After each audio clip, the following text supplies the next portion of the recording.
The workshop program is shown on the left. It is divided into three parts with breaks in between. In part one, we begin with an introduction to the space environment. We look at terrestrial analogues in extreme environments. And we continue with a review of survivability, or what it takes to keep human beings alive in space. This is followed by a short case study on the design of a space object designed to support survivability in space, dating from the 1980s, called the Manned Maneuvering Unit. And then we have a first break.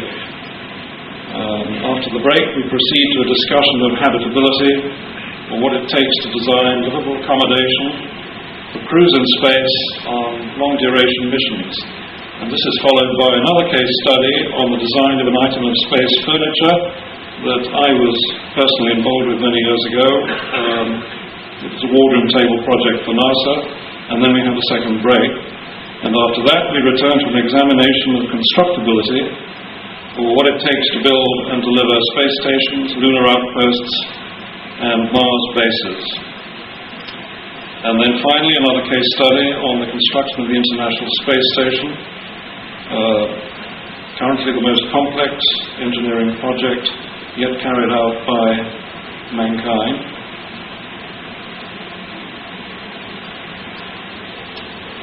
Finally, we take a quick look at space technology areas where there is a real need for construction-based research and development to support future space programs.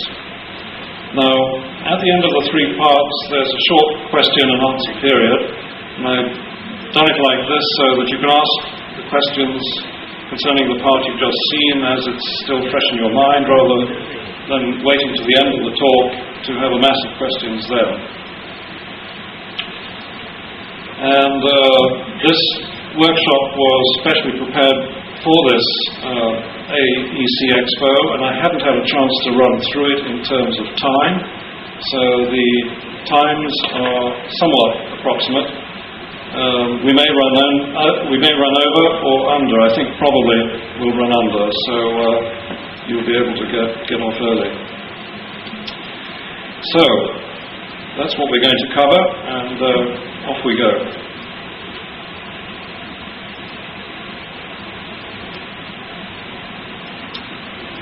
Now, the title of the workshop is Design for Living in Space. It could also be called A Cocoon with a View, because that phrase sums up what living and working in space is like, and how designers need to view the problem. As humans, we can only exist in space inside a protective enclosure, rather like an insect's cocoon or chrysalis, as on the left. To venture outside it, unless we are physically prepared as living organisms, is to invite instant oblivion.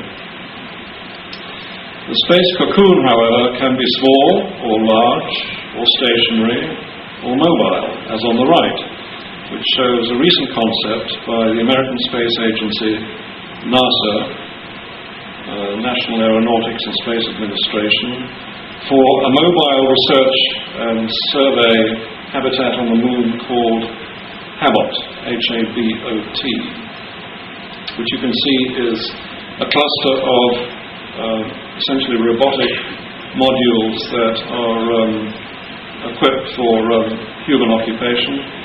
They explore the lunar surface independently and then come together on occasion for interchange and exchange. The space cocoon can be confined or comfortable. It can be bare or well equipped. It can be a single volume or multiple volumes linked together. This workshop is really an overview of some of the key technical issues involved in designing these cocoons for humans in space.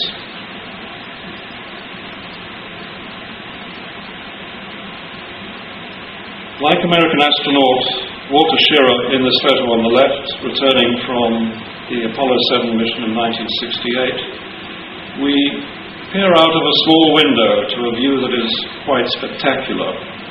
Yet we are isolated and remote, and we put our life in great danger undertaking this great adventure. It is a huge frustration that this enormous and fascinating realm of space can only be experienced by us up close under the most challenging and intimidating circumstances. Vast quantities of money are spent on undertaking an uncomfortable and risky journey to this hostile and dangerous place. Yet, we have been adventuring into space now for 44 years, since Soviet cosmonaut Yuri Gagarin first flew to Earth orbit in Vostok 1 in 1961. The two Spaceship One pilots that flew on the first privately developed human spacecraft in June 2004, shown on the right, became the 433rd and 434th humans to make the journey to space. 12 humans went to the moon during the Apollo space program. 3 nations, Russia, the United States and China, now have independent and successful human space programs. Perhaps India will be next. Many astronauts from other countries obtain access to space with the help of Russia and the United States. Fare-paying tourists have visited the space station at a cost of about $20 million each, and Richard Branson and his new space company, Virgin Galactic, are developing the successor to Spaceship One and will offer flights at about $200,000 a seat. Now, we cannot access space ourselves at those kind of prices. Yet space is part of all our lives today, whether we're aware of it or not. Millions of us around the world use space to communicate and exchange information via satellites every day. Hundreds of space developments and inventions have found terrestrial spin-off applications in many fields for our collective benefit. And space today is a very popular subject with the global public.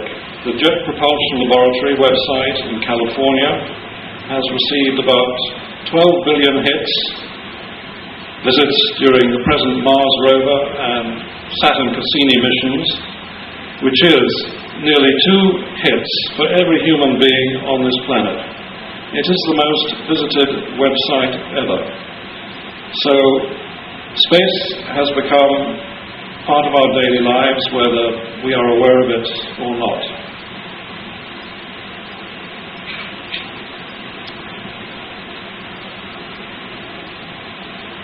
Space has always been the province of engineers.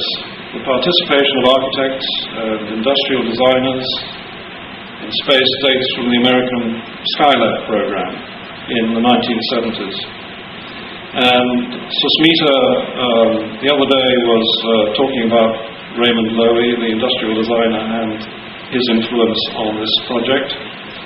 In 1968, Raymond Loewy, on the left, was commissioned to help NASA with the design of the interior of Skylab, which was the first American orbiting laboratory.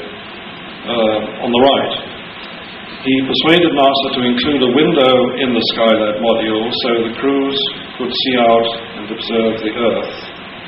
Now, to us as designers, it seems obvious, doesn't it, to put a window into a habitat, wherever it is, but it wasn't to the engineers at the time.